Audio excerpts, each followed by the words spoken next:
Rudolph, my dear, the forecast ain't clear. Rudolph, my friend, now will you pull my sleigh? Rudolph,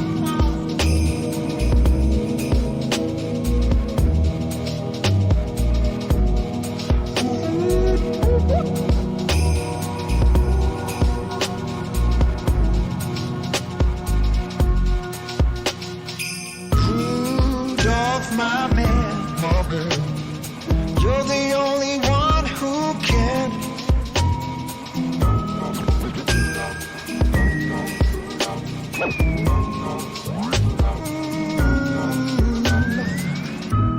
Hold on, I got one more. Rudolph, my dear, Rudolph, my friend, my man, Morgan.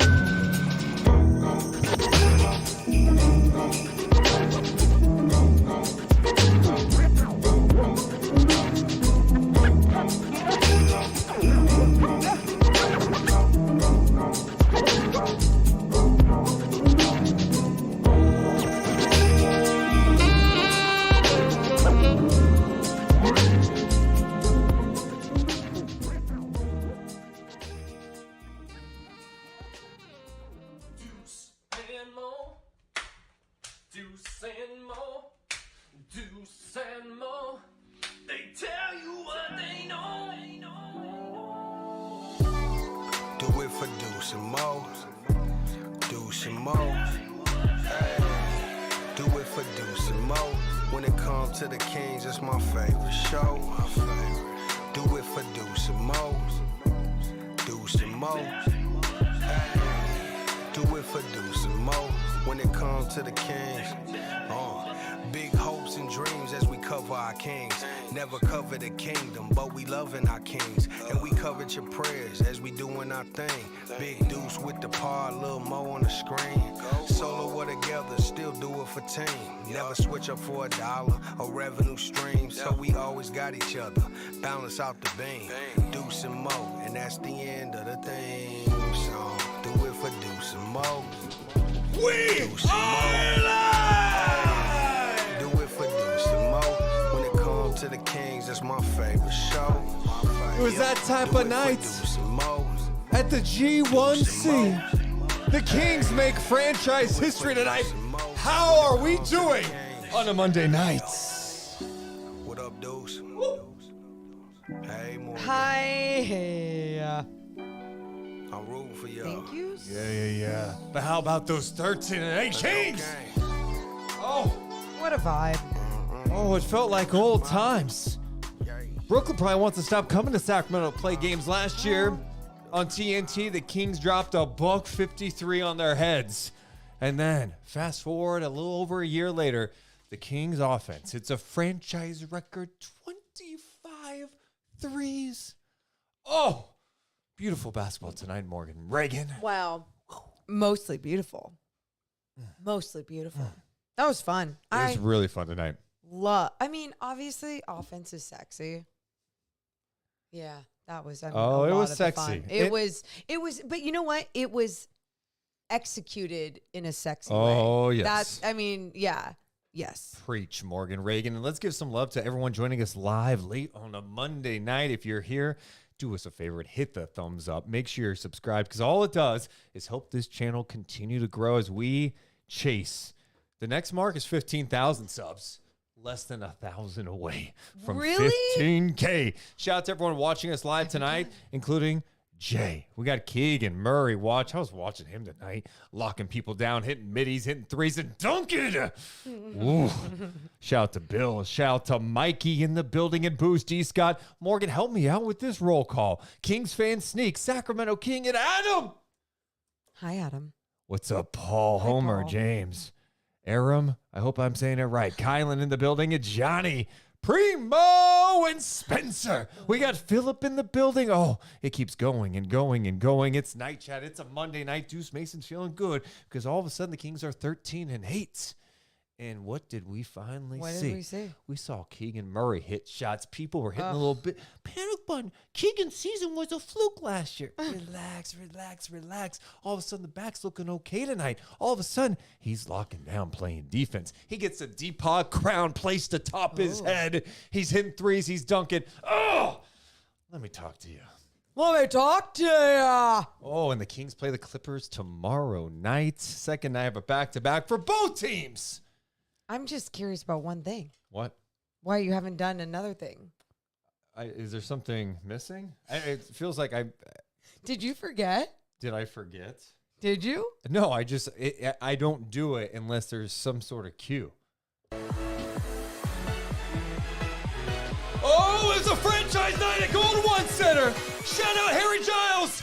Shout out to the Sacramento Kings. Shout out to Harry Giles. I love it. Oh, I'm giving love to Harry love it. because I that love guy it. Oh. is one of the best. He was in the building and is standing out for the best fans in the NBA. Woo! Not in the mic, man. Not in the mic, man. Come on, you got it. You got it. Morgan ruining this. It's 25 threes tonight. That's a franchise record. Inhale that, huh? Let me do it back. No. Yep. Why? You don't even know how to do. You did it. If the music goes off, you can't do it. Okay. What a win for the Sacramento Kings. The fog is out. Breathe it in, man. So dramatic. Oh, wow. It's not going to be funny like That was 35 years from now when like, hey, you know all that fog you kind of blew in the studios? That actually really harmed you. It slowed down a lot of things in your life. Yeah. Well, you win some, you lose some, and guess what? The Kings won one tonight, baby. How you doing? Woo! Mike sounds good to me. Yes. Why? Did someone say it didn't? No, just because you always point that out. Well, blowing the fog, but that was fun actually pushing. I never get to push the fog button. That was really fun. You know why? Because you don't totally love the fog. So. Oh no, I love the fog. The fog created a sinus infection last year.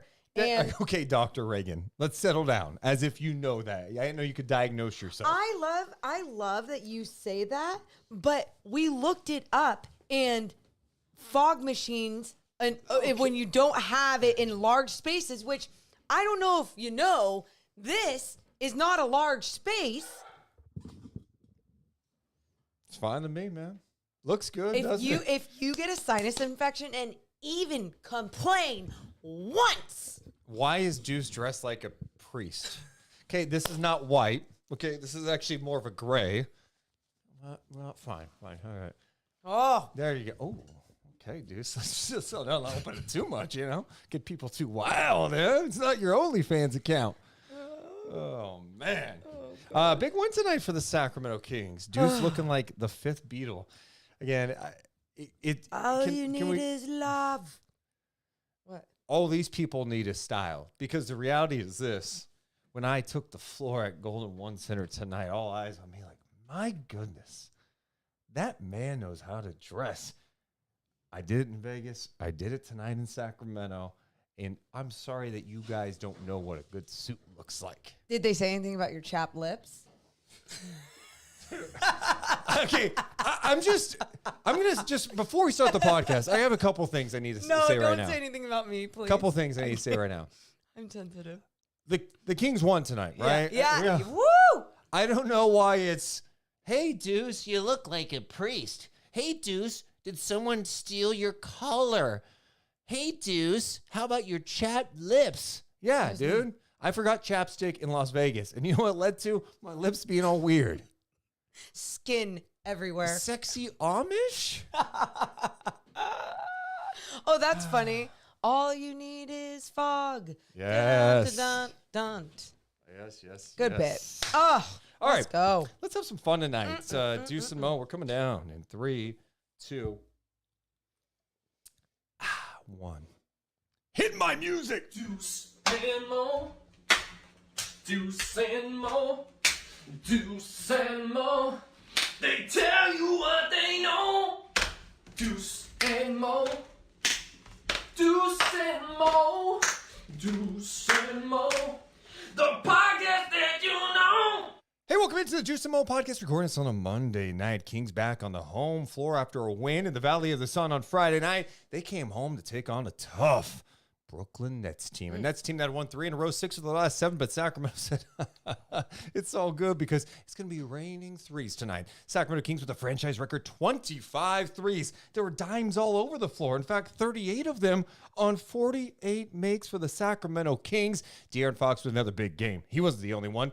Malik Monk shined, and how about Keegan Murray? He was awesome too. He did it from 3. He did it in the mid-range, and he dunked too. The Kings get a big win on the home floor tonight, 131-118. Each and every one of our podcasts presented by our friends over at Northwest Exteriors. Check out their website, northwestexteriors.com. I'm Deuce Mason. That's Morgan Reagan. How you doing? I'm so good. So good. I am just like on a high from the game, from tonight, from everything. I love tonight. Love it. Love it. Well, love this let's game. start with what you love tonight.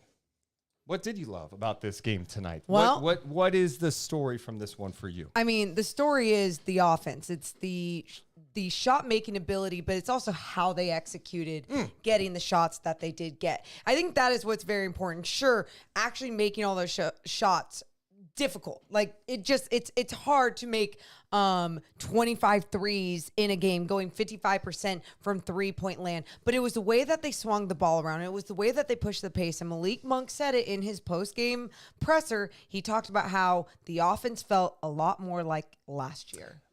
I think the biggest reason for that was I thought Sabonis set the tone early in the first quarter with getting a rebound God. and pushing. Oh, You know, rim to rim. The Kings' pace this year's been really inconsistent. Let's Yep. be honest about it. There's some nights they're pushing like crazy. There are other nights you're going, wait, is this the same offense that we saw last year? This offense looked like last year's offense tonight. It did. And just with a little more a different look from this standpoint. De'Aaron Fox is making threes this year at an unbelievable rate. Yep. And Keegan Murray's all-around game really shined. Like, Keegan's game tonight was probably his best all-around game of the season. We've seen him put it together defensively, but offensively he did great tonight. I just love that they were getting out and pushing, and that put a lot of pressure on this long Nets team that can switch really well defensively. Yes. They can make things happen, but if you're running on them, all of a sudden there's cross matches everywhere. You're moving the ball like crazy. You're getting them rotating, and you're getting good looks. This Kings offense has gotten good looks this year at times, but sometimes it doesn't feel like it's the same flow as last year. Tonight felt like that flow. They made the extra passes, and they knocked down open shots, and what a difference that is And for that's Sacramento. it. That's it. It had the same flow because the ball was also touching everyone's hands, right? It wasn't just staying with one something where they were trying to set up an early offense or trying to run that horn set high up by the half court line or just running through two options. It was like they looked like they were playing free tonight. And I think you find that freedom when you obviously make your shots and you're not allowing a team to just take your long rebounds and go the other way. Sure, you're going to find a lot of benefits there mentally, physically, all the things. But truly with the way that they were efficient with their shot selection, and I just thought they were playing so smart, so much together. There was a different type of energy in that basketball when it was touching everybody's hands. They scored 77 points in the second half of this game. My It goodness. was kind of a weird game to start. Sacramento got off to a pretty hot start, and then the second quarter felt disjointed for both teams toward the end. Kings got up, I believe, by 15 at one point. You're going, okay, this could just be a blowout, but by the time it was halftime, it was 54-48. The Kings, I think at the half, only had 10 points in the paint.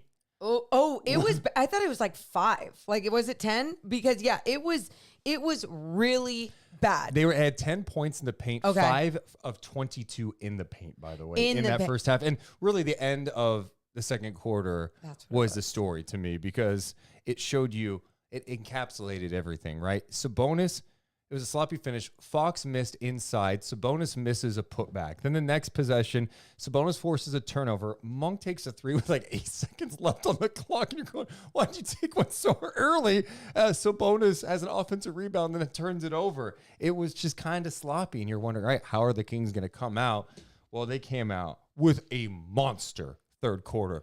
44 points in the third quarter, outscoring the Nets 44-37. So they still allowed 37, but the offense was flowing. Keegan Murray got it going. It was good to see that. De'Aaron Fox got it going too. Keegan Murray, 13 points in the third. De'Aaron Fox, 14 points in the third. And you talk about them getting it going, but it's like, it's with them getting it going, it causes so much more of a distraction, or like you have to pay so much more attention on them, right? Not only is it just about collapsing defenses, it's defenses being worried about being in the right places and help, and sometimes overthinking things too, right? Because they want to make sure that they're in the right spot if De'Aaron Fox is going to drive in the paint, or they're going to want to make sure they're in the right spot if Keegan Murray starts putting the ball on the floor. And what it allowed was so many more open shots for this team, so many better looks. But I thought also the Kings did such a great job executing these looks by giving everyone a good pass. The pass was coming to the chest. The pass was in that shooter's pocket, so everyone could just be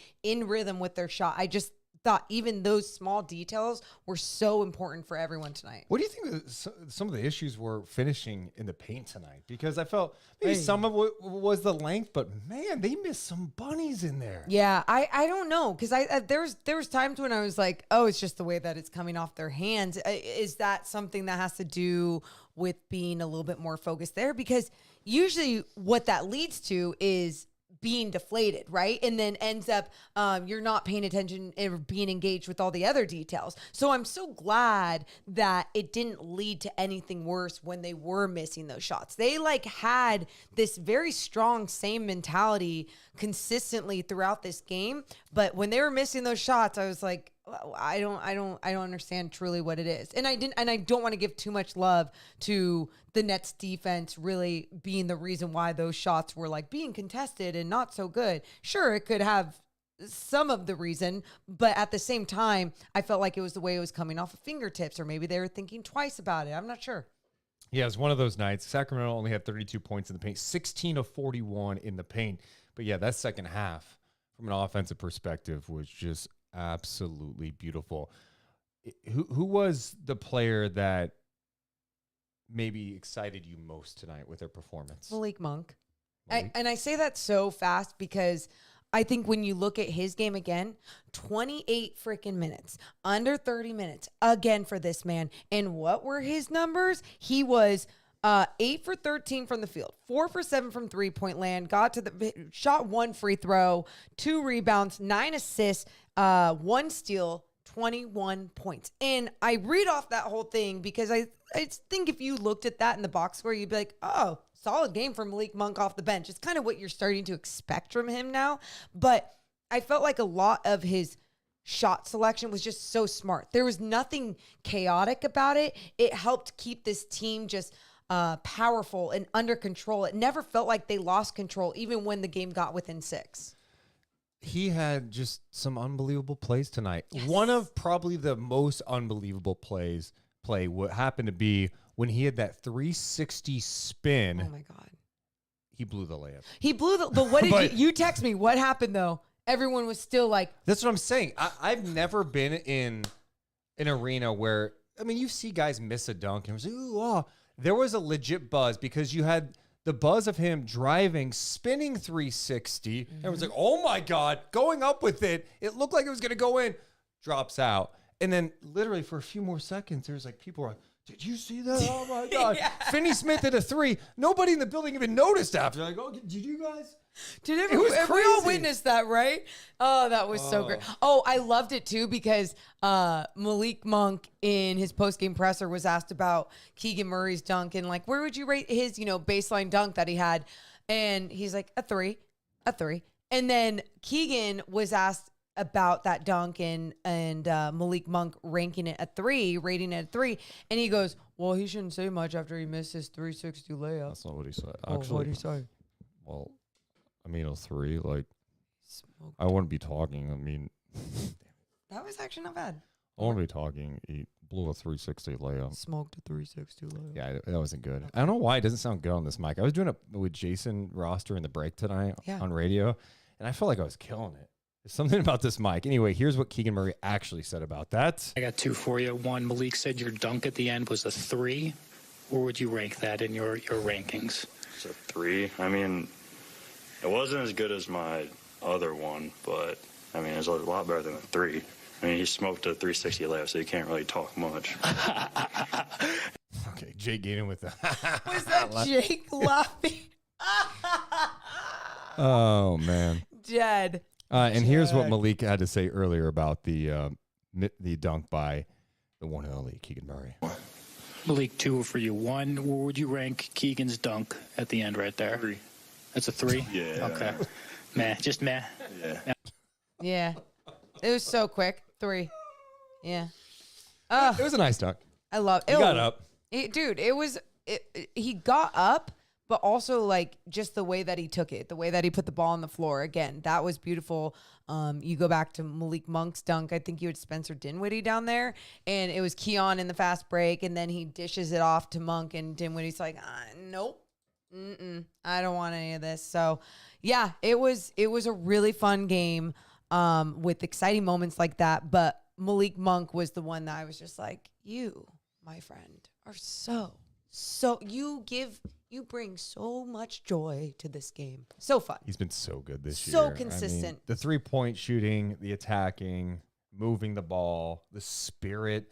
I mean, I think one of the highlights of the game for me, going back to my notes because I just want to get the timing right. Yeah. Was in the third quarter. So Harrison Barnes hits a corner 3. Finney Smith hits a 3. Keegan comes down, hits a 3. Nets have a turnover. It's a Malik Monk dunk. And then Keegan hits a 3. Damn. That was that whole run. That sequence was insane. Wait, and I remember this sequence because I sit in this spot where I can look over at Deuce like from far away, and it's the one time I looked at you during the game because I was going to see if you were going, oh, like sometimes we'll make eye contact. You're not giving me eye contact, but I just see Deuce grinning from ear to ear, just so happy. And that's what you talk about. I mean, like, that's why whenever we say he plays with so much joy, like he brings so much joy, he brings that, and it's contagious. You feel the people in the Golden One Center just excited when he misses a 360 layup, or excited every time that he shoots the basketball or is making a play or making his teammates better. It is truly contagious, and that was just really fun game from him.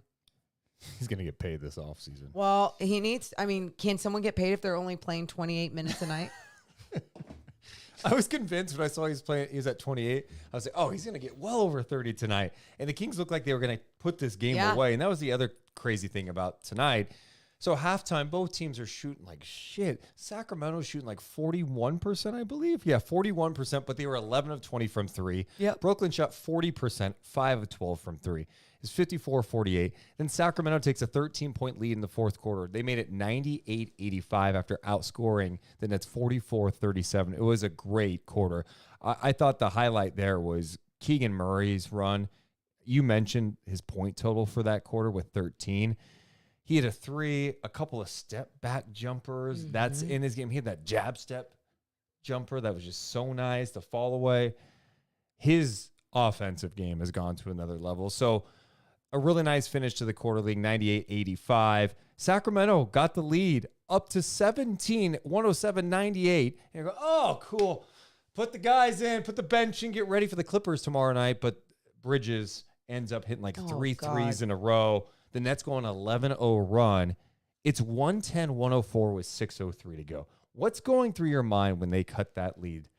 Well, to 6? I was in a text with Chelsea Gray, and we were talking about what we needed to do, what we wanted to talk about in the post game. And sometimes with obviously producers have to go in the direction of like, hey, this is where we're going to take it. And then if we have to go a different direction, game winner at the end, whatever. And we're talking about the Kings winning at this point.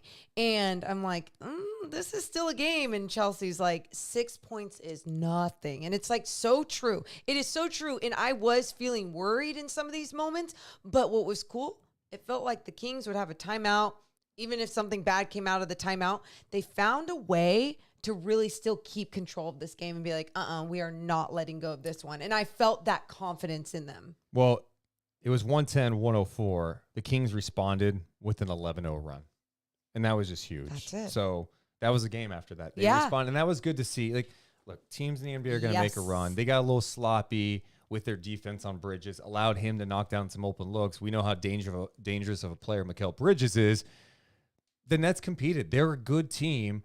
They were going to battle, but the Kings dropped the hammer on them with getting back to their game, playing with pace, moving the ball, knocking down threes, and led to a franchise record 25 made threes in this game tonight. But don't just go over that run that you just talked about, the 11-0 run in that fourth, because you just said it. Like, good. This is what good teams are supposed to do. And if the Kings want to take that next leap, it's not about limping their way to the finish line and they pulled that win out. They got that win. I felt like even against the Suns, and unhealthy Suns, like always have to preface that, is they played a good game, at least a good second half, if I recall. Yes, it was that good second half of basketball. They finished the game strong. That's what they need to do. Against this Nets team that has been shooting lights out from three-point land and has done a pretty good job of rebounding this season as well, the Kings took care of business from the start, and it's a game of runs. Things got close at certain points,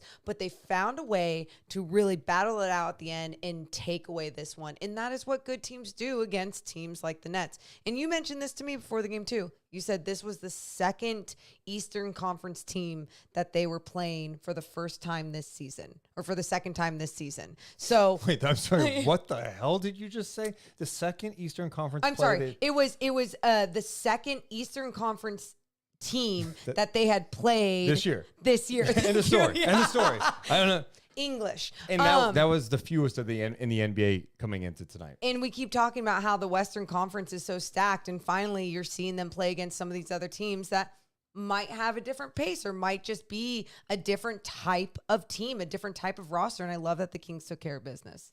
131-118 the final. You talked about Malik Monk. I want to talk about Keegan Murray for a second. You know, Keegan's coming off a game in Phoenix. He's 1 of 7 from 3, but he was moving well. Okay, these shots are going to fall. Before that 1 of 7, he was 6 of 13 from 3 in the previous 2 games. Tonight, I don't think he took a 3, if I'm not mistaken, until the second half. He ends up 4 of 4 from downtown in this game, and I just loved how he played. His defense has been fantastic this year.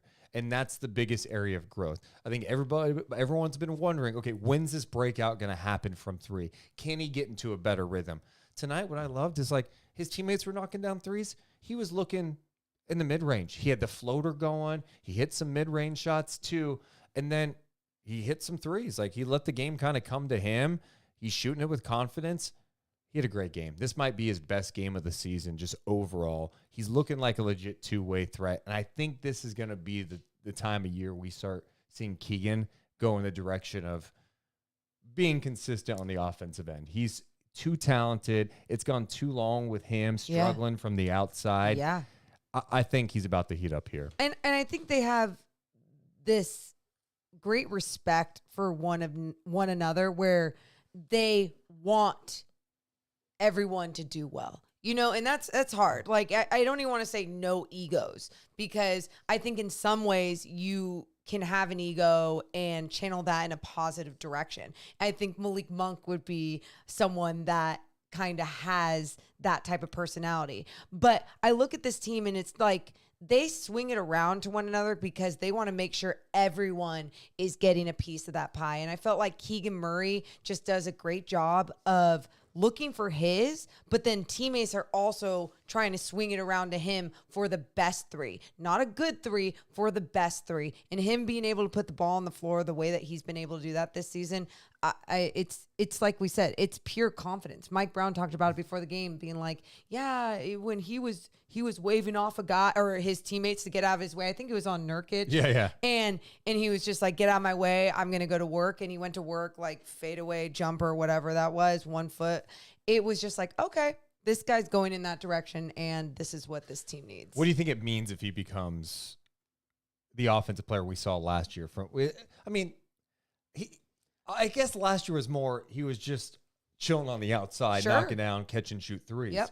But if he is able to knock down threes with what he's added to his game offensively and what he's doing defensively, this Kings team's going to win a lot of games. But that's it. It's like, we talked about this in after one of the losses where so many people are like, change, win it, change.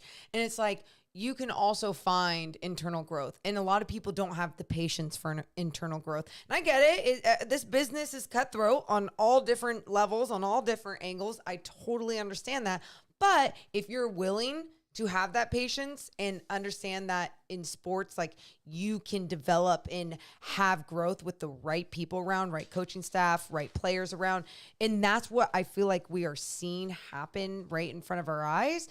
We're still going to see inconsistency, some inconsistent games from him. Like, that's just what you're going to see in a younger player at times. But I do feel like these flashes are more than flashes now. Like, this is going to become who he really is. I was talking to someone before the game too. We were just talking about Keegan. I thought it was an interesting point. I think some people viewed Keegan coming into the league as maybe he'd be a 4. And you're like, oh, does he have the lateral quickness to stay with guys? There's some of the stuff we brought up before when we were watching some of his college tape. It's like, does he move well enough? Yeah.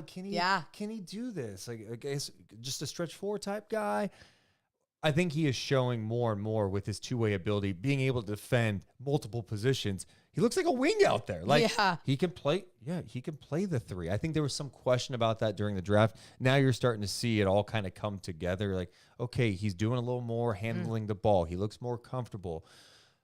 It's just about knocking down shots. And I don't think last year was a fluke for him. I don't think you knock down 40% from 3 when you're playing 30-plus minutes a night, 200 made threes in one season, then just drop off and become a 29% shooter. Just as I say the same thing about someone who starts the season shooting 50-some% from 3 when they're a career 32% three-point shooter. Like, that's probably going to come down a little bit. Yeah. I expect Keegan to creep back up, and when he does, this Kings offense is going to look a lot like last year's Kings offense. When we were talking about De'Aaron Fox on the pregame show, Chelsea Gray was talking about his elite offense to defense and just like how hard that is. And thinking about what Keegan Murray has done with his game this year on the defensive end, it's like, I think sometimes people feel like justifying it is giving it an excuse. This defense is going to look a lot like last year's Kings offense.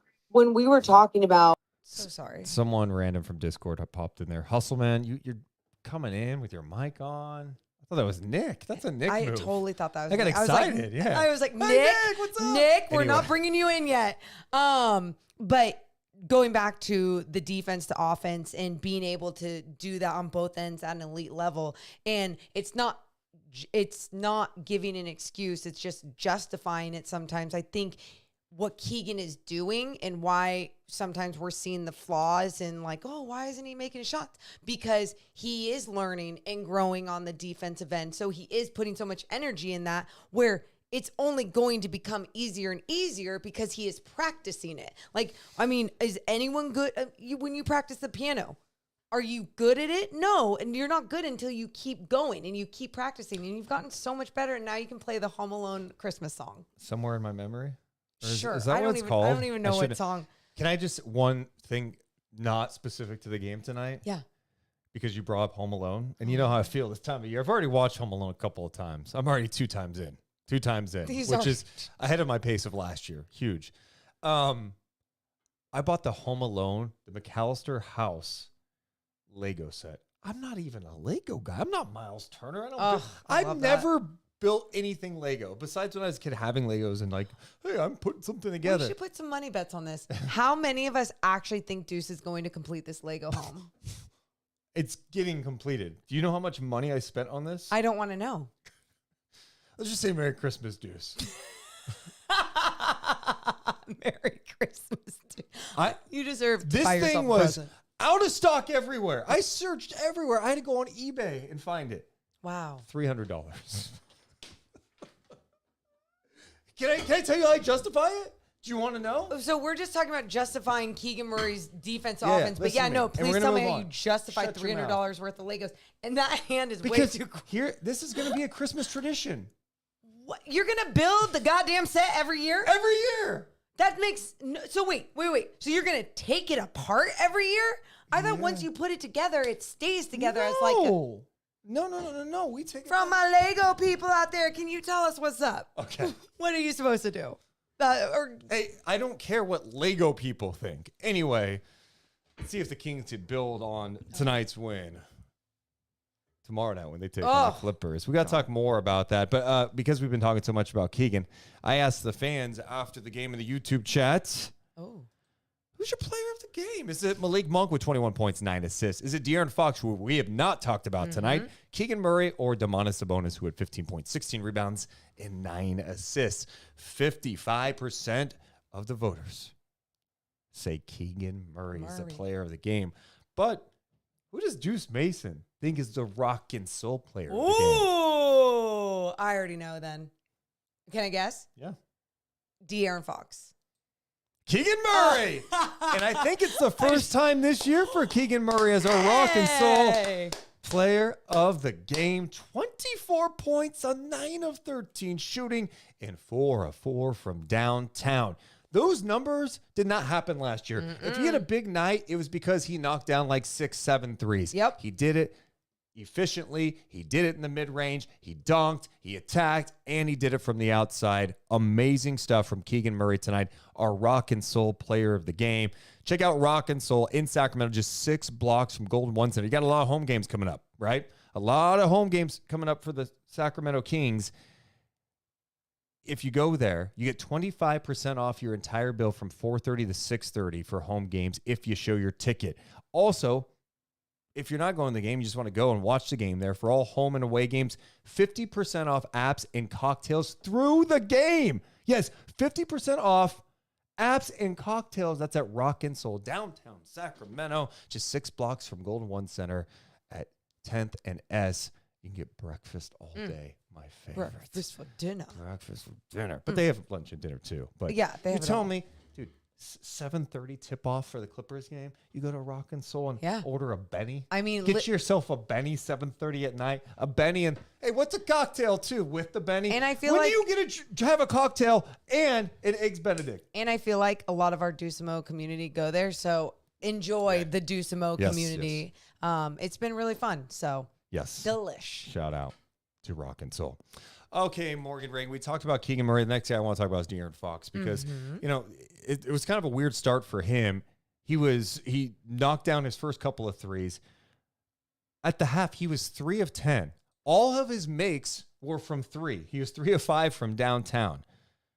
This guy finished with 29 points, 8 assists in this one, 10 of 22 shooting, 5 of 10 from 3. Where do we start with him, Morgan? I think you can just start with he's probably been one of the most consistent guys on this team. And I say that with even in games where, let's just go to the Suns game when he didn't start off strong and then ended up having 23 points in the fourth quarter to end with like 34 points on the game. It's like he finds ways to make sure that he is making the same type of impact every night, even if it's not through all 4 quarters, where I feel like for the most part it is all through all 4 quarters. But De'Aaron Fox, when he is not making an outside shot, he can take it in. And when I say he can take it in, I mean he can just get through split defenders. He's so crafty. He's so different. His unique speed and the way that he's able to find guys. I said this on the post-game show, the way that he was coming down the floor, saw Harrison Barnes all the way in the corner. And What a pass. It wasn't even an overhead two-hand pass. It was just like a one-handed, like, bop. Harrison Barnes knocks down a 3. Yep, it was like the 33rd assist of the night, I believe, which we haven't gotten to yet, which all the assists we'll have to get to. But truly, De'Aaron Fox just making people better out there, such a leader. How do you not have the most confidence when he has the ball in his hands? You could just tell his confidence from three is sky high, too. His last 2 games, Morgan, after he struggled against the Pelicans, okay? He was 1 of 7 from 3 against the Pelicans, 10 of 25 overall. His last 2 games, tonight against the Nets and Suns, combined from 3, 9 of 17. He is now shooting just under 38% from 3 this year. Wow. It's great numbers. Yep. And, I still want him to attack in the mid-range because I think he's lethal in that area. And I think having a little more balance, not only for him, but the team too, make sure you're not neglecting that aspect of the game. But if you're getting the good looks from 3 because the offense is playing the right way, I love it. And he's so good at coming down on the break and just stopping and popping from 3 now. Oh. It just looks so much better. He's got so much confidence. But the biggest thing I want to talk about with De'Aaron right now is name me another star player in the league. Morgan, you're laughing. I want to go with this. Name me another star player in the league who is competing consistently on the defensive end like De'Aaron Fox. Name him. Name Name him. him. Name him. Name him. You can't. Okay? You get glimpses every once in a while from some of these star guys in a close game. The intensity's there. De'Aaron, he's doing it on both sides. And there's slippage just like every player. But tonight, he was on Cam Thomas. He's like, Cam, I'm all over him. There was that one sequence, I believe, in the third quarter where he was just, the on-ball pressure was amazing. He was playing physical. He was up in his shit. Cam Thomas backcourt violation because of it. How does that not get you going and get you up on the other end of the floor? Like, that has to be such a big part of why he has so much swagger and so much confidence on the offensive end. Because when you're doing shit like that night in and night out on the defensive end, and you're capable of doing that on so many different players, like, you're just in control. And when you have that much control of an NBA game, you're playing a whole bunch of professional basketball players at that level, like, that just has to do something else to your mentality. And I swear he carries that to the offensive end. It's been another guy that's just been so freaking fun to watch. Well, he's taking on that challenge. Like, Mike Brown has really been on him to be a better defender. You saw glimpses of it last year. I think this year he's just been so consistent on that side of the ball. And what a difference that makes when, you looked at this Kings team last year and you're going, who's the plus defender in the starting lineup? Well, this year you're going, De'Aaron brings it. Keegan brings it. That's positive. You start talking about internal growth. Yeah, that's what you want to see. It's like you want the internal growth, and then you go getting another piece from the outside, and then all of a sudden you get something really special here. But I just love what he brought tonight from the defensive standpoint and the offense now. It's like every game he's scoring like 29, 30 points. I mean, what he's got to be still averaging 30 points a game, I think. He's at 30.4 points a game this year, 6.6 assists, 4.6 rebounds, and 1.4 steals. He's doing it on just under 48% shooting and then just under 38% from downtown. Yeah, it's something else what we are witnessing with him and his all-around game. And that's why I do think it is so very important to not get lost at times. Like, I think there's people out there who we know just box score watch, will go to their numbers and be like, another solid game. I have literally done the same before to like a Paul George or Kawhi Leonard. I'm like, that's what you expect from them, right? I also take the time to watch them play, though. And I think sometimes with someone like De'Aaron Fox and the Sacramento Kings, there are people around this league and nationally who aren't taking the time. I mean, they could be East Coast people, whatever. They're not taking the time to actually see how he is getting those numbers. And that is where I go, you need to open your eyes, and it's the eye test. Trust what you're seeing, because what you're seeing with De'Aaron Fox is absolutely incredible on both ends. I think his conditioning has gone up to a different level It too. sure Because if you're has. competing that hard defensively with some on-ball pressure Yep. and, even defending bigger players at times, and then you're still finding ways to hit from the outside, attack. It's been really good for De'Aaron. I mean, the one Special. bad game we had talked about this year that you're like, oh, that was a rough game for De'Aaron, was that Pelicans game in the in-season tournament. Other than that, it's like, yeah, he's gonna have games where he misses shots, whatever. But to me, it's about taking care of the ball, pushing the pace. Are you still attacking the same way? Even tonight, the shot maybe wasn't falling early for him. Inside, he kept playing his game, and what do you know? He ends up with 29 points. He was a monster. He was huge in the third quarter. The guy is a star, and it should be talked about more around the league, but look, it's going to happen. You keep winning like this, Yep. you're going to get the attention. The Kings are 13-8 after 21 games. When you think about that, I go 13-8. They played 2 games against the East this year, the fewest There we of go. any team in the league. Say it right. They haven't played a lot of home games until now, but this is a tough stretch. Starting tonight, Morgan, they play 8 of the next 13 days. Whoa. And there's some Oh. tough games. I mean, you got Boston coming up. You got Phoenix. You got Minnesota, OKC. There's a lot of tough games here, but the Kings have not only done all right this year overall with injuries to Fox, to Keegan, to Trey Giles, Alex Len. Like they've been banged up. They fought through it. They've done really well against the top of the West, and they played 2 games against the East. I think you have to feel really good that, hey, I don't think the Kings have really tapped into their full potential yet, and this is where they are. I think tonight was a good example of what the offense can be. It's not just making shots, sure, but I think the Kings have had moments where they've gotten looks like they did tonight and didn't knock down shots.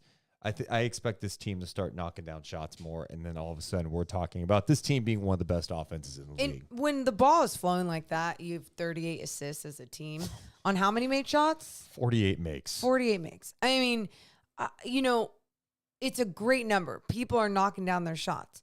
But Chelsea Gray, got to drop that name again, even said this after she's like, they're making the shots because of the ball movement, because of the passes, because how things are flowing. Like it's the same thing I talked about early on. When you are getting the ball in that pocket where you want it, where you know you can just go up with that beautiful shot and it's just all in one motion, you don't have to think about anything else. And I felt like there's so much of that tonight where they were making sure they were executing that for each other on a different level. And it's not going to be perfect like that every night. And there are going to be nights where teams slow them down or you just don't have it. But you got to try and keep that same mindset of swinging that ball around the horn and making sure you're getting that paint touch, making sure you're getting that Sabonis touch at the high post, whatever it is that made you flow so well tonight. Take that, carry it on to the next games, because there's going to be times that teams cannot even stop that. Do you want a Deuce Mason Stat of the Night nominee? Yes. And maybe it's just the winner after I say it. You can declare it the winner if you think it's good enough, okay? Okay. I know it's the first real one I'm declaring a Stat of the Night nominee, but I On think a Monday night. the Kings had 38 assists tonight, right? Correct. 26 of the 38 came from Monk, Fox, and Sabonis. Wow. Incredible. Malik Monk had 9 assists. Domantas Sabonis had 9 assists. Fox had 8. Goes to what you're saying. Your best players are making things happen. They can get theirs. You know Malik Monk can knock down shots. You know what De'Aaron does, averaging 30 points a game. Sabonis can score. But these guys are also getting others involved. You saw that tonight. And when that's happening, good things happen. Yeah. I mean, and those Is are... that a winner or no? 26 26 of the 38 assists came from your best guys tonight. Monk, Sabonis, and Fox. I feel like you just want me to declare this a winner, or we're not Declare going to be able it to the do effing winner. It's the winner, declared winner. And I love that because those are the guys that you trust with the ball the most, right? Yes. I mean, and it shouldn't just be like, oh, the ball has to go to Sabonis and Sabonis has to be the creator. He's the hub of the offense. No, when it's spread out like that and you have all those guys being unselfish, making sure that they're making not just a play, but they're making the best play. It's fantastic, and what it does for the morale of an entire team. And speaking of Sabonis, I know he missed a lot of shots, and that could be really deflating. And when I say a lot of shots, I mean a lot of shots in the paint. He was 6 for 14. He did make his 3-pointer, which was exciting to see. He was 2 for 4 from the free throw line, but he had 16 rebounds. Love the way that he was battling on the boards, but I thought it was even better seeing him still play at this high level and not allow those missed shots to just deflate the shit out of him. Which it definitely happens sometimes where he's missing inside. He's frustrated. He got a little frustrated a couple of times. By the way, when Sabonis misses a shot inside, he's immediately going, I got hit in the head. It's never like, I just missed that shot. Yeah, he missed some tonight. I'm like, how did you miss? I didn't know. I don't know. I need to go back and watch some of those. I mean, there was probably 4 that were like, what the F? How did those not go in? Like, De'Aaron had some of those too, though. De'Aaron had those early, but you're right. I thought Sabonis still had an impact on the game because he was rebounding so well. And like I said at the start of this, the Kings need to play with pace all the time. And Sabonis was getting a rebound and pushing all the time. He wasn't looking for the guard. He was literally going, I'm getting this board and we are pushing. Looking for an outlet was just going to slow it down. Yep. And that I thought changed everything for Sacramento early because then everybody's running.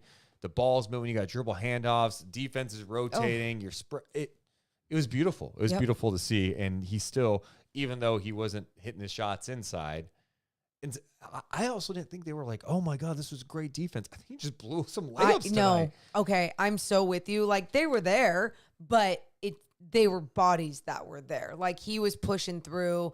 Maybe at some times of the night, it felt like they were too easy. Like, they were just easy bunnies where he was overthinking it, overdoing it. It was coming off his hand weird. I wasn't sure. Yeah. 15 points, 16 rebounds for him, 4 offensive rebounds, and 9 assists for him tonight. Who else should we talk about? So we talked about Monk. We've talked about Fox, Sabonis, Keegan. HB had some nice plays down the stretch at a couple of big threes. HB had some nice plays and Trey Lyles, but let's start with HB and his 27 minutes. There was moments early on where I was like, okay, is he going to get things going? We talked a lot about how I think there's times when he's not doing certain things on the floor and people do get really upset about Harrison Barnes.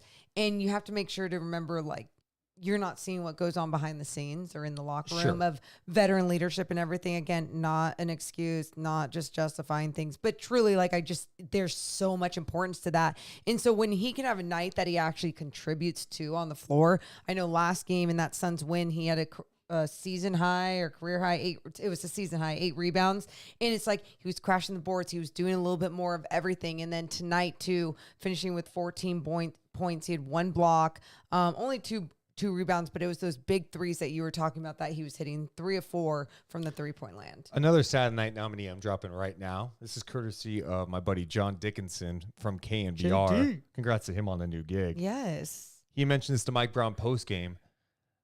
The Kings were 9 of 11 on corner threes tonight. Oh. 9 of 11 on corner threes. They're getting more corner threes than they did last year. They just haven't been knocking them down. HB has been a culprit. He's gotten some great looks. Hasn't knocked them down always from the corner this year. He knocked them down tonight. He was 3 of 4 from downtown, 14 points overall. And I felt like they were like kind of critical moments for the Kings. Like, it was the Nets were making a run here. The Kings were trying to execute things, and they felt like big time punches from the Kings when they went down. It like added that cushion that they needed. And it felt like that at times the Nets weren't going to respond. And if they did respond, it was like, okay, great. Well, then they canceled each other out right there. But yeah, some big threes hit by Harrison Barnes. So I'm glad that he had that in his minutes played. And then shout out to all the Trey Baes out there. Oh, I'm a Trey Bae.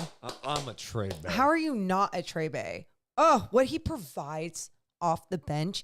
It's something you just can always rely on. That's what he's Mr. Reliable is what I feel like, because even if he isn't making his shots for some reason, that he's also going to make sure that he is out there, that his teammate is not going to be getting punked, that he's going to be sticking up for everybody. He brings a certain type of toughness that every team needs, but especially when he can contribute on the offensive end and come out and hit some big threes. He finished the night with 5 threes. He was 5 for 6 from 3-point land, 17 points. He had 3 in a row at one point. Yeah, dude. Trey is one of my favorites. This team is... Yep. this team has a lot of depth, with Monk and Lyles being able to come off the bench. Sasha had some really nice moments in this game too. I thought Sasha had a really nice stretch in the first half, Morgan, where he came up and had some energy. So much has been talked about his defense, especially early in the season when people are like, oh, this guy can't do this, he can't do that. He seems like he's getting more and more comfortable.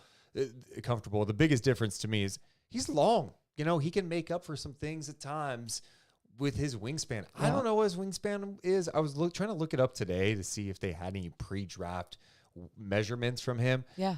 But I think I found one note. I haven't been able to confirm it. It's over 7 feet. So he is a longer guy. Wow. Well, and I think that impacts things. He's been in the right spot.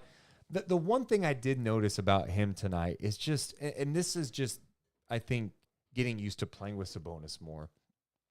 Sabonis had the ball in the post, and I think Keon Ellis was out there with Sasha too. Okay. They both cut towards Sabonis.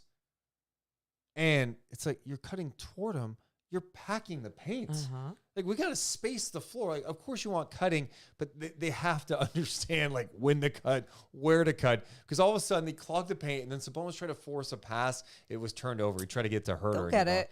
Okay. They'll get the feel. And then there were just little things. I think it's just about being consistent defensively with him.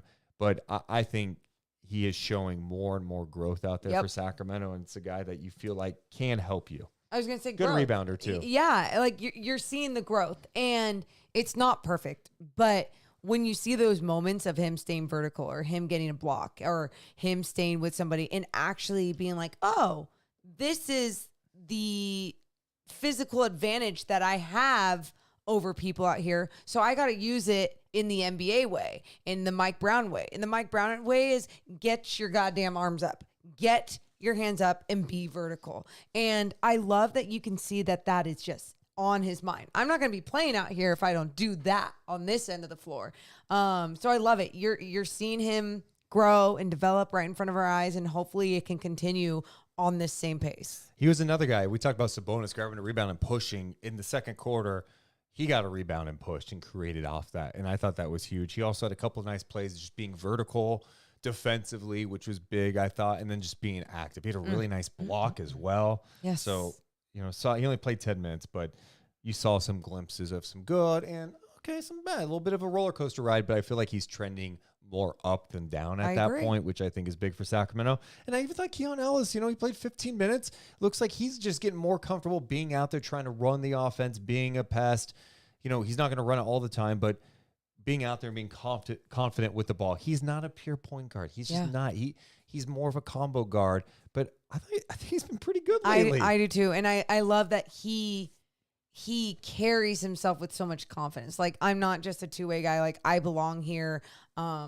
The opportunities that have come up for him, you can just tell that he's so ready for them, and it's not going to be perfect, but I love what he's been able to provide to give Fox some time, some rest, a breather. And look, are we going to see a night like tomorrow where someone like him's going to have to play more? What's De'Aaron Fox going to look like in the second night of a back-to-back? Can someone like Kevin Herter, who didn't play much tonight, wasn't providing what Mike Brown wanted to see, can someone like him step up tomorrow because he's a little bit fresher because he didn't play as many minutes? I think, speaking of some of the lows tonight, you mentioned Kevin Herter. He got into foul trouble early, and it just kind of took him out of the game. I think he picked up his second foul pretty early in the game, and then foul number 4 came at the 10:47 mark of the third quarter, and it was on a bad reach. He was, Bridges was driving, and he tried to swipe down. He wasn't even close to the ball. And then I think they pulled him. When did they end up pulling him from the game? At the 7:59 mark of the third. And he didn't come back in. I think part of that was like, look, that third quarter run that they made, that was a lot of Keon Ellis out there with Malik Monk. I think that was the other encouraging thing is Fox left the game. He got subbed out. I shouldn't say he left the game. He got subbed out at the 5:02 mark. And the Kings were up 78-69. By the time he came back in at the 2:15 mark, it was 92-78. You didn't lose the lead. They played well with that group that had Ellis and Monk, Keegan, Harrison, Sabonis. Eventually became Ellis, Monk, HB Lyles, and Sabonis. So it was just encouraging to see some productivity from the bench, and it didn't just all fall apart when Fox went to the bench, and they kept it rolling. A lot of thanks there goes to Malik Monk, who was making things happen. Yeah, just a lot of guys stepped up in big ways to make sure that it wasn't going to head south if certain bodies weren't on the floor.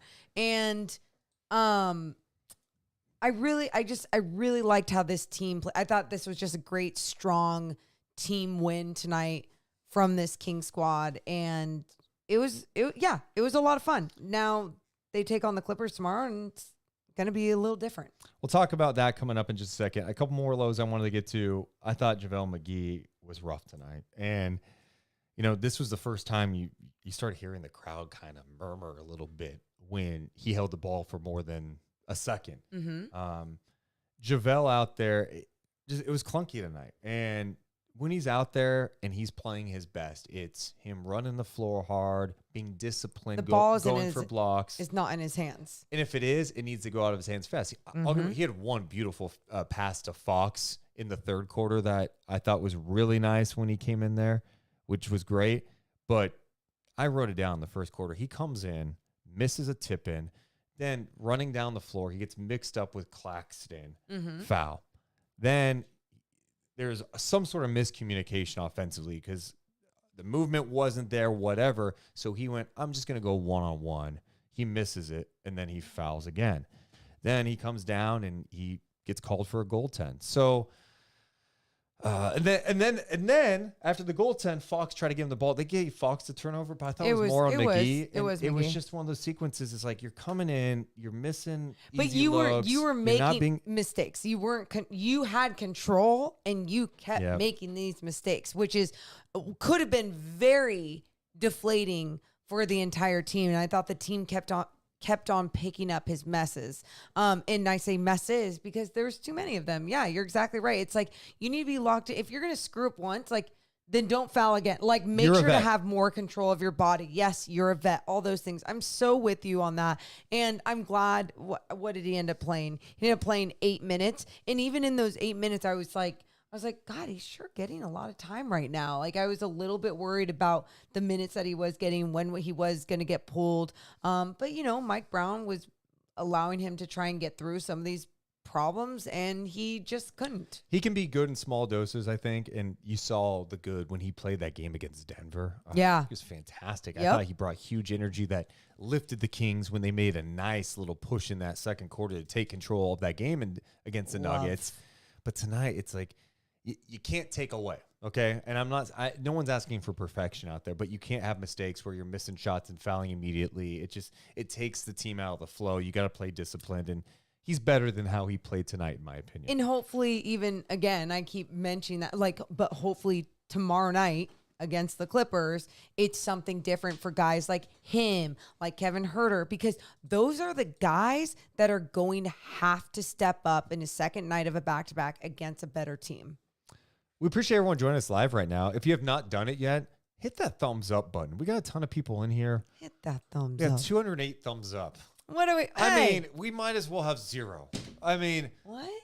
Get us to 300, so 350. I'm trying to fire them up. Sometimes you got to motivate people. I don't like that way. All it does is help. Approach. Do you want our channel to grow? No. That's been my approach forever. Okay, go. So shut your mouth. Oh, no, I don't like that approach. I don't like that. I'm trying to motivate you. Hit the thumbs up. All it does is help us grow. We're going to get some comments in the chat, too. Keegan Murray Watch says, Deuce, I need my offensive and defensive rating updates. Oh. I didn't know we were going to do this after every game, but I can give you where the Kings stand after 21 games in offensive and defensive rating, if you like. Let me pull that up right now. Yes. We still have to get to our moment of the game. I think we have some great candidates tonight. We're going to have a nice, interesting discussion on that. All right, 21 games in. Let's see if it's updated tonight. Just want to make sure. You're right. I got 3. We are 21. All right, 21 games in. The Kings are 12th in offensive rating. Okay. And defensive rating, they're still stuck at 20. Oh. They got as high as 13 this year. They did. And yeah, net rating 17. So still a ways to go. I mean, that 3-game stretch where they didn't play good defense, what it was against New Orleans, Denver, What was the game before that? No, not that was Yeah. early. They just had too many stretches where they're giving up like 130. So Yeah. it's going to take them a while. So, all right, we got more coming up on the podcast, but we should mention that tonight's podcast presented by our friends over at Northwest Exteriors. 2024 is coming soon, right? So you're thinking about big plans for your house. You're looking at your windows going, God, these are old, or I need an upgrade. Well, don't go anywhere else. Trust the experts at Northwest Exteriors. Yeah, I mean, it's so easy, you guys. You just reach out, you get your free quote, and then you figure out how to change your life, whether it's saving money on your energy bills or changing the look of your house. It will change your life. We've had podcast listeners already reach out, some already commit to windows, some getting those free quotes. So make sure you're doing the same. Or maybe, would that be, what a Christmas gift that would be for someone. Santa just brings a whole bunch of windows down the chimney. Hey, wifey, got you some new windows. Would they unwrap all the windows? Like right in front, even though they'd have to measure them and get them custom ordered and everything. But like, yeah. What a gift that would be. Yeah. Better get on that. Yeah. So go check out their showroom in Rancho Cordova. Tell them we sent you, by the way. Duh. They're Kings fans. They're local. They do great work. Trust the experts at Northwest Exteriors. Why? Because from what I understand. Let me talk to you. Oops. Simply the best. Trust Northwest. They do a good job on windows. Nope. They put They're gonna them fire in, us. They're and gonna it's fire so us. efficient. They're really energy Nope. efficient. You already yes, said they are. Trust Northwest. I'm Duke the dog. Simply the best. Trust Northwest. Simply the best. That's my do. They have a dog on the Yeah. commercial and it goes, simply the best. Trust Northwest. It's cute. Okay. YouTube chat, if you don't mind. Oh. I would love for you to submit some moments of the game. We got one from Oh. Epic. Moment of the game presented by Sharif Jewelers. Our friends at Sharif Jewelers. You're getting engaged this time of year, looking for a good watch. Sharif Jewelers, they're local too. They're Kings fans. Official jeweler of the Sacramento Kings. They bring you tonight's moment of the game. We're doing a moment from every single game. Okay. You get them more than one. Okay, but I think we have 3 real candidates. Can I read a couple here? Please. We have Epic who says the moment, the Monk dunk, Lyles dunk, Sasha block in that order. I love that comment. I don't am I missing a Trey Lyles dunk? I don't remember. Wait. Was it? I don't think it was a Trey Lyles dunk. I thought. What, the alley oop. That's right, That- the alley-oop. yep, You're right. okay. Good memory, Epic. Thank you. Yep. Or Morgan. People mentioning the Monk dunk, Malik's spin move.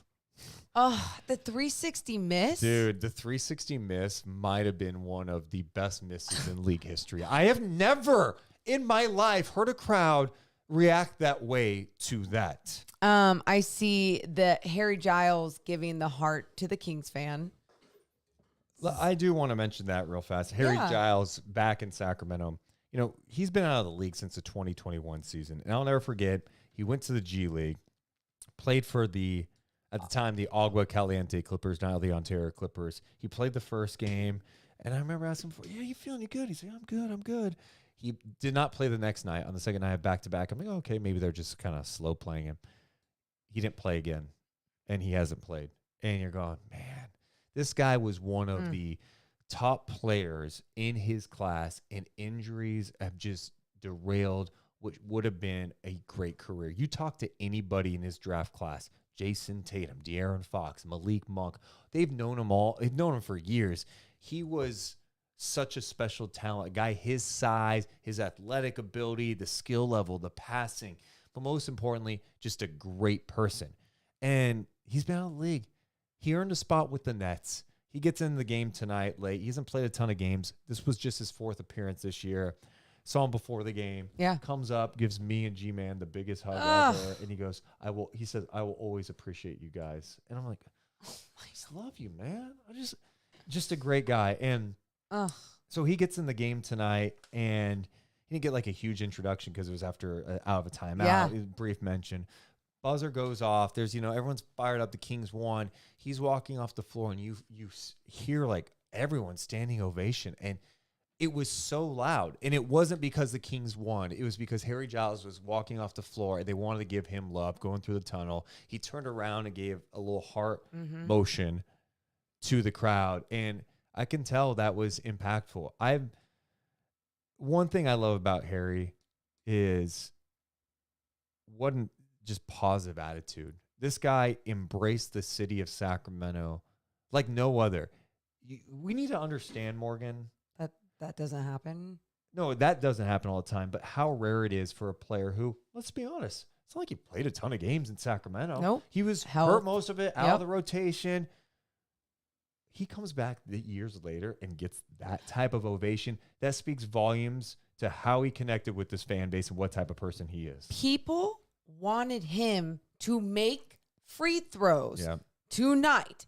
Golden One Center was rooting for him to make. When he launched that three? Yes. Kings fans wanted that to go in. You guys, they were literally cheering in the arena like, oh, or like even when he went to the free throw line, if he was going to make a free throw, like you heard the excitement. And obviously it's because the Kings had the win in the bag too, but it's paying respect to someone that only gave so much love and respect to the city, to the people in this city, to that organization. And I mean, yeah, it's pretty unique, someone rolling through like that. And I'm just so damn happy for him to grind and get back in the league, because as soon as he got back on that roster, you saw it all over social media. He was posting about it because it's like, this is his dream. This is where he wants to be. And like, if he has to keep working his ass off to find a spot in this league, he's going to do it. Like, He's got the mindset. He's got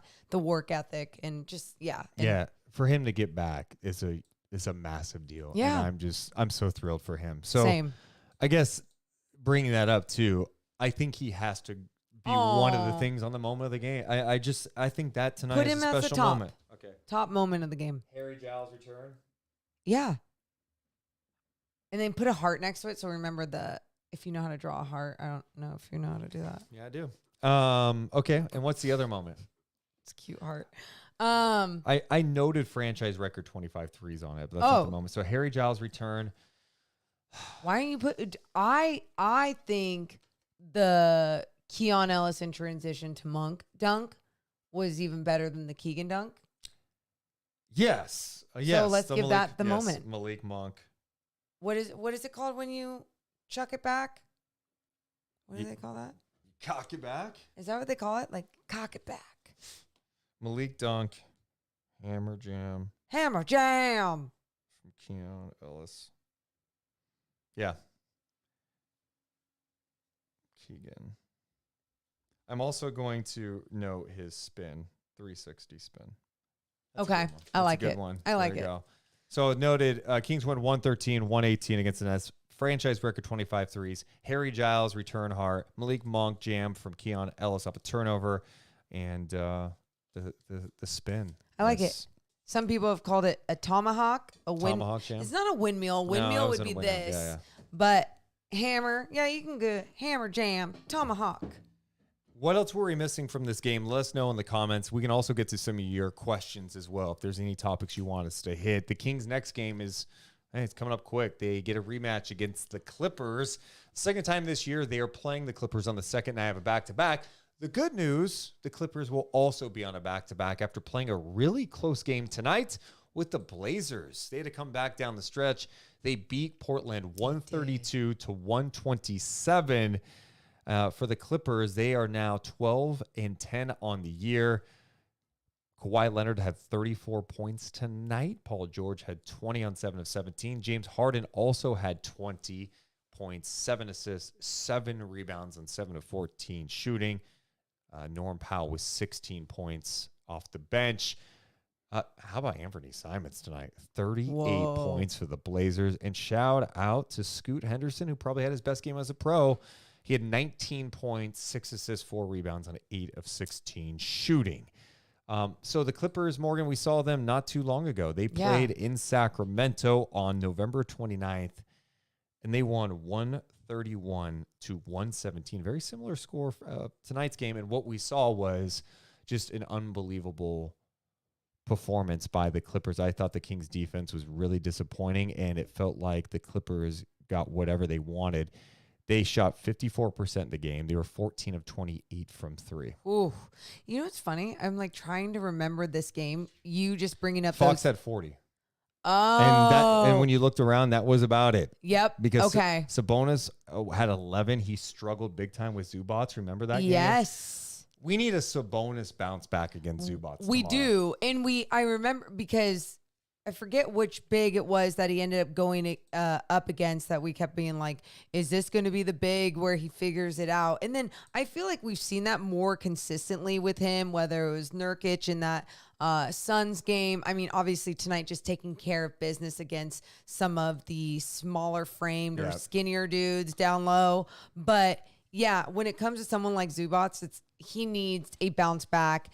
If you can't push through Zubats, like you have to understand, you have so much more to your game. Yes. And that's where I want to see him execute in that mid range. Or when I say in the mid, I'm not just talking about like at the elbow when they are in that drop coverage. I'm talking about him attacking, doing a turnaround off 1 foot, little jumper. Like you've seen him do this in practice. You've seen him do this in games.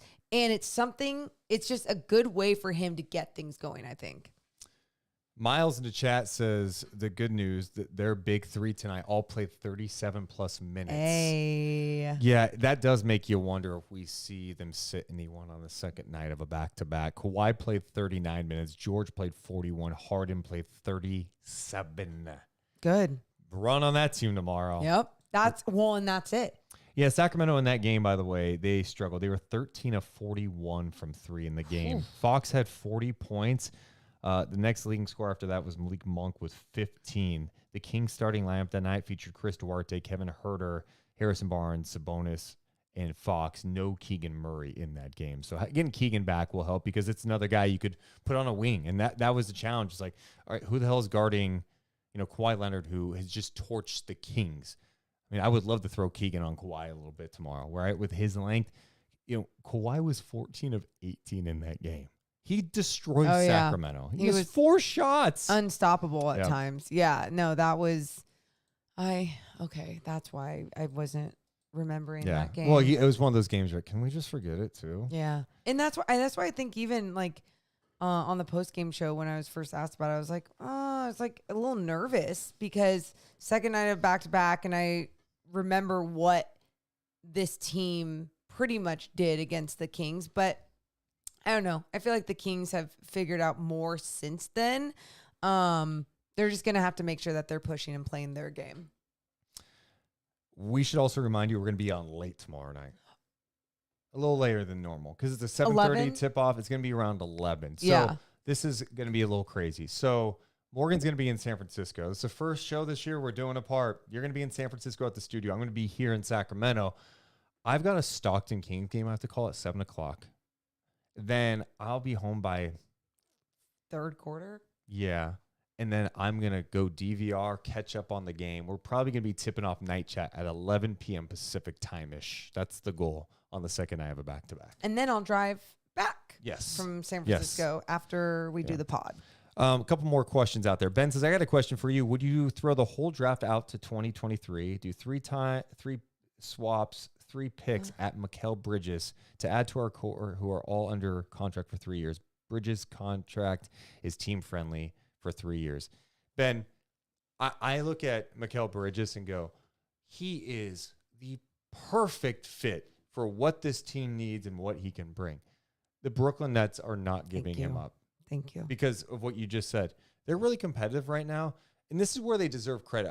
We were talking to Noah E. We had coffee with Noah Eagle today, who is such a gem. He does some play-by-play with the Brooklyn Nets. He did the game today in Sacramento.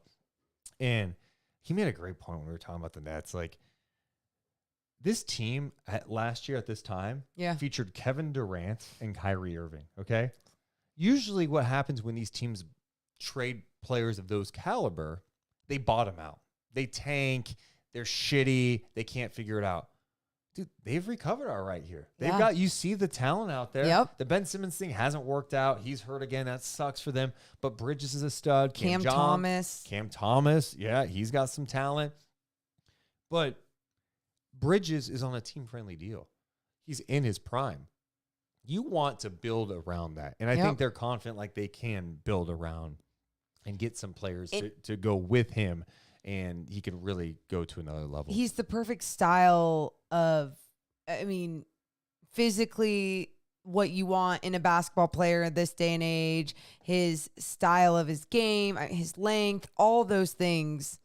You want Bridges on your team. And that's why, the Nets are not moving in a different direction. Well, Shams had a report today in The Athletic that it's like, is this really news? You know, he's one of those where you're like, or you just had to write something. Thank you. After, and I get it. It's fine. You got to produce content. But he was just mentioning that 3 of the teams that have been really interested in maybe Siakam and OG are Sacramento, Indiana, and Atlanta. Well, I mean, that doesn't surprise me either. And if there's more teams in that mix that he isn't hearing about, that also wouldn't surprise me, you know? Yeah. Well, dude, I don't know what the Raptors are going to do.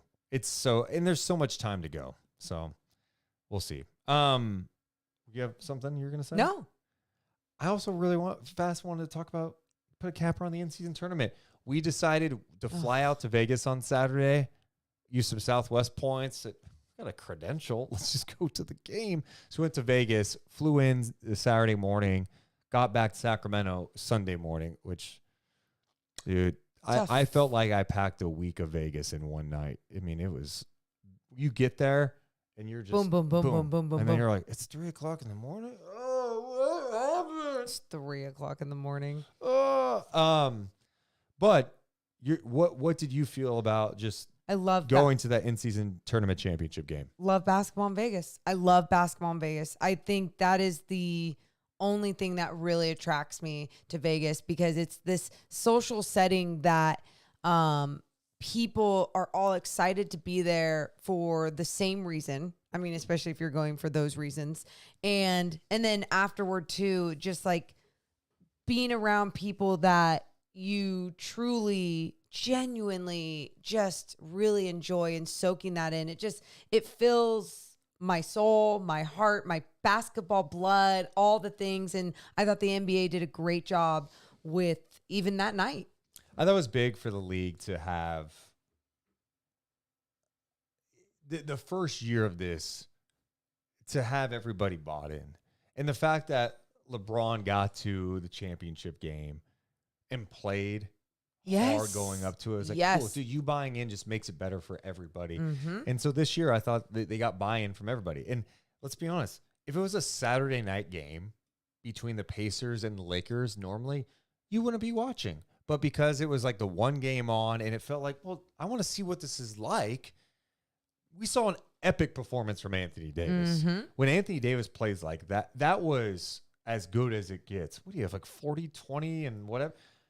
Just pure and utter dominance in that game. And that was cool to see, just a big-time performance on that stage. You're like, dude, these teams are playing hard for a game that literally does not count in the standings. Yes. They don't get anything, but they went for it. And I guess I respect that. It goes to what I've been saying throughout this tournament, that people underestimated the competitive nature of these athletes. Agreed. It was there. The buy-in was there. It made it that much more special. Yeah. Also, you saw what some good defense can do. Vanderbilt and Cam Reddish, the Slowing team defense Tyrese. on Tyrese was fantastic. Yep, because no one's been able to really slow down Tyrese lately. And they had a game plan. They stuck to it. And I mean, you talk about buy-in, like that game planning stuff is sometimes what you see later on in the season when teams are not in early December. No. Yeah. And that's why I loved it so much. Just people trying to figure it out. And by the way, like, you know, Tyrese, we've already talked about him, what he's been doing as of late. So it was so bizarre seeing a team finally have a game plan to slow him down. And there was times that they were making runs there toward the end and to make it a little bit more exciting. And then the Lakers really pulled away.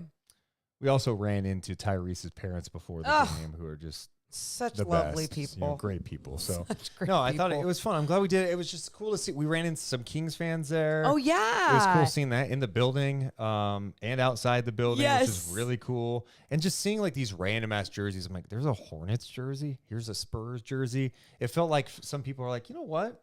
I'm going to go out to Vegas, make it a weekend, go see the end season championship. So I kind of hope they keep doing it this way. Yeah. Yeah. No, I'm totally with you. That was 100% worth it. I'm really glad we went. Speaking of Vegas, Yeah. the Las Vegas Aces, and then you go to Chelsea Gray. Yeah, let's talk about this for a Thank second. you. So we've known about this for a bit, and they, you have to be quiet about it, but we've been really excited about the fact that the Kings and NBC Sports California are adding Chelsea Gray to the pre and post game show for some dates this year. Dude, we adopted the Aces a few years back because we're getting a WNBA team, and like Chelsea Gray, Kelsey Plum, and Asia Wilson, just dude, star-studded team. Yep. Duh. But Chelsea's been one of my favorites because she's just a absolute killer, a baller. Yes. And so she made her debut tonight with you and Draper. Yeah. How'd that go? Deuce did a video about her too on the show. So like she got to watch Deuce just like praise her game. And he's like, everyone, he says on the video, he goes, everyone bow down to Chelsea Gray. And I just turned to her and I start bowing. Like I was just like so excited that she was there. So I was super excited she's there, right? She's Chelsea effing Gray. But you guys, on top of all that, she's really fucking good. She is so good at this. And it was so, and I was doing my favorite thing tonight, and I was an analyst tonight. So I'm an analyst with her on the show. Kyle was hosting, so it was us two. It felt like we were just shooting the shit about basketball, about hoops. So, pregame, you're kind of talking about things, but postgame, you're reacting.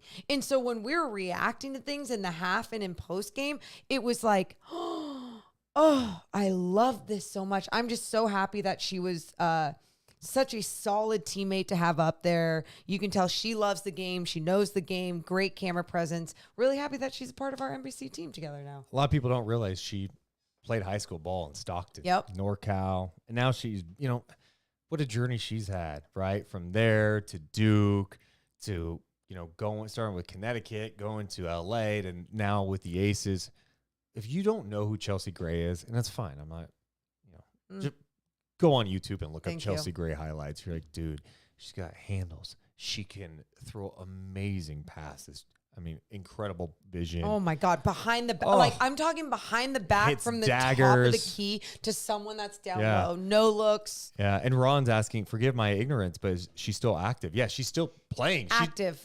She got hurt in the WNBA finals this year, and the Aces still won. But yeah, she's still playing. But she's, working on the next step, which is like, dude, I can be a big time media personality.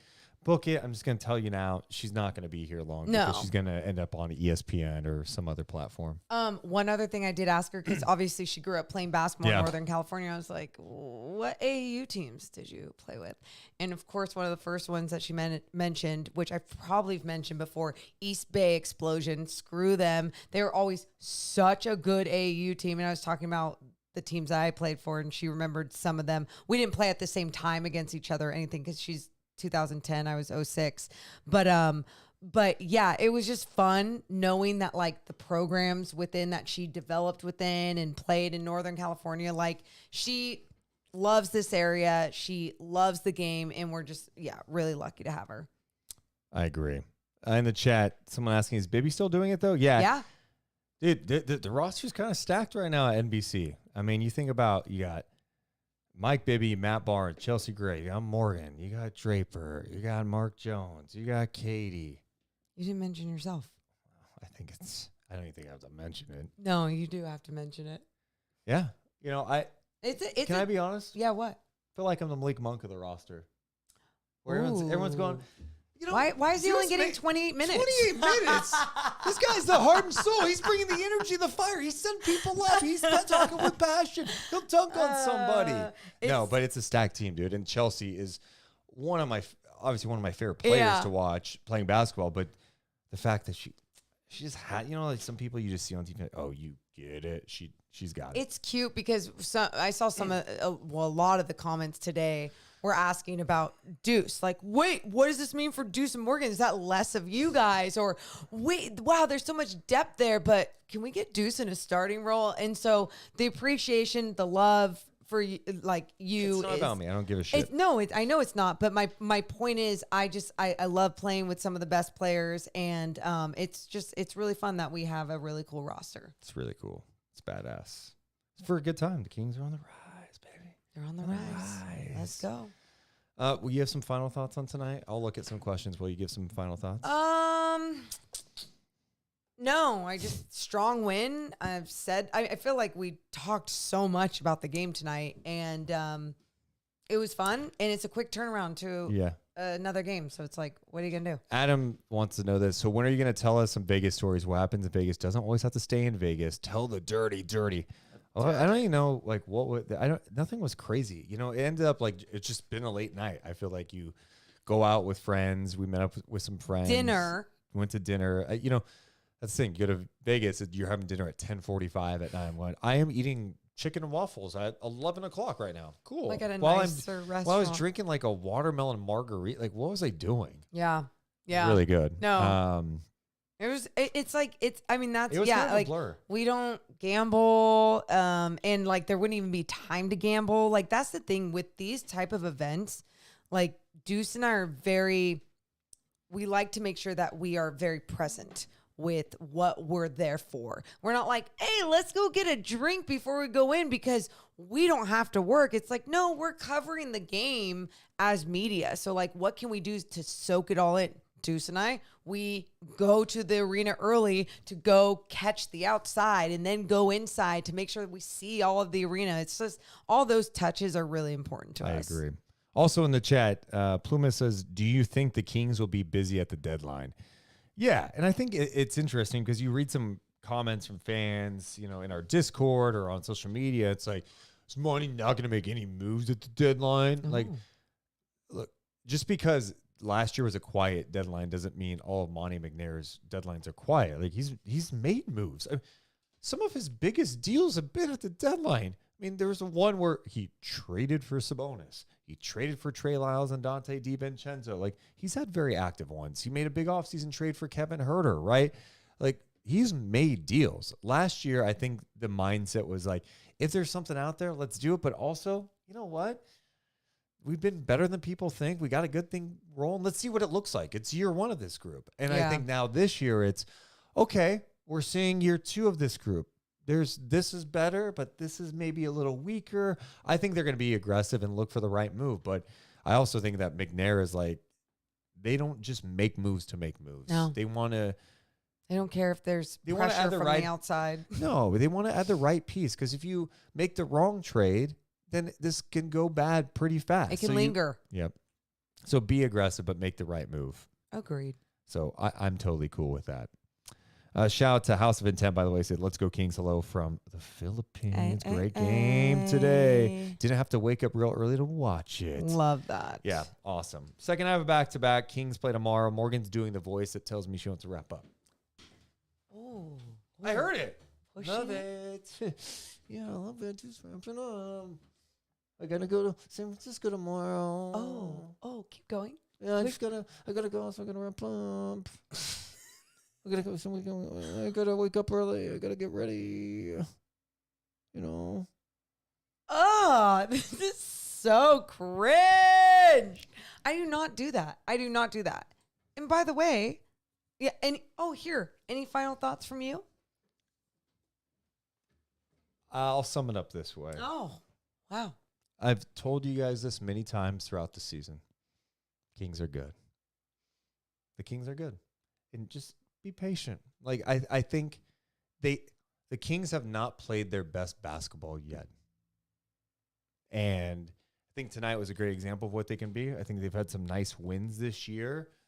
They haven't done it consistently, but it makes a world of difference when guys knock down shots. You have guys early this season in the first 20 games who have been good shooters who haven't knocked down shots. Keegan Murray knocks down shots tonight. What happens? It looks amazing. It changes everything. Keegan is going to be fine. The Kings are 13-8 after 21 games. What were they after 21 games last year, Morgan Reagan? Any idea? 13-8. They were not 13-8 after 21 games last I year. don't. Well, I said any. I thought you idea. knew. No, I thought you would have known. You think I retain numbers? I have the worst memory in the world. No. They were 12-9 last year. I knew it. They were 12-9 after 21 games, and they beat the Clippers to be 12-9. Ooh. No, I like how they played tonight overall. They missed some bunnies. They still fought through it. I thought they competed. They had some decent defensive moments. They had some bad ones too, for sure. But this was a quality win. You know, maybe to a casual NBA fan, you're going, oh, who are the Nets? I don't watch them. The Nets have been playing good basketball. They'd won 6 of 7. They pose problems for a team like Sacramento because they came into tonight as one of the best three-point shooting teams in the league. I think they were number 1 three-point percentage. They take a lot of them. They get out in transition. They didn't kill the Kings in transition. In fact, the Kings, I believe, at the end of the night, you look at fast break points, 15-2. The Nets were number 1 in the league in fast break points, right? Yeah. 1 or number 2. Near the top of the NBA in fast break points. Kings 15-2 fast break points. Big time stuff. I think the Kings are in a really good spot right now, and I think I'm not going to go too far. I just think I'm excited about Fox's growth. Keegan's a stud. Let's see how they respond the second I have back-to-back tomorrow. What a great summary that was. Thanks, Morgan. I really appreciate it. Oh, my God. So, all right. What? You were looking at me. Yeah, I was seeing what else you saw. The East is weak, says KO in the chat. Yeah, I think the East is pretty weak. And the Kings have only played 2 games against the East. I've mentioned that, too. Good morning from Germany. Shout out Germany. Appreciate you guys hanging out so much. Make sure to hit the thumbs up. Make sure you're subscribed as well. Spread the word about our podcast. And go to our website, deuceandmo.com. Click on merch. You can get merch before the holidays. Use promo code HOLIDAY. You'll get 20% off. We love you guys, but we got to go. You all have a wonderful rest of your night. We'll see you tomorrow night. Bye. Deuce and Mo, Deuce and Mo, Deuce and Mo. They tell you what they know. Deuce and Mo, Deuce and Mo, Deuce and Mo. The podcast that you know. Deuce and Mo.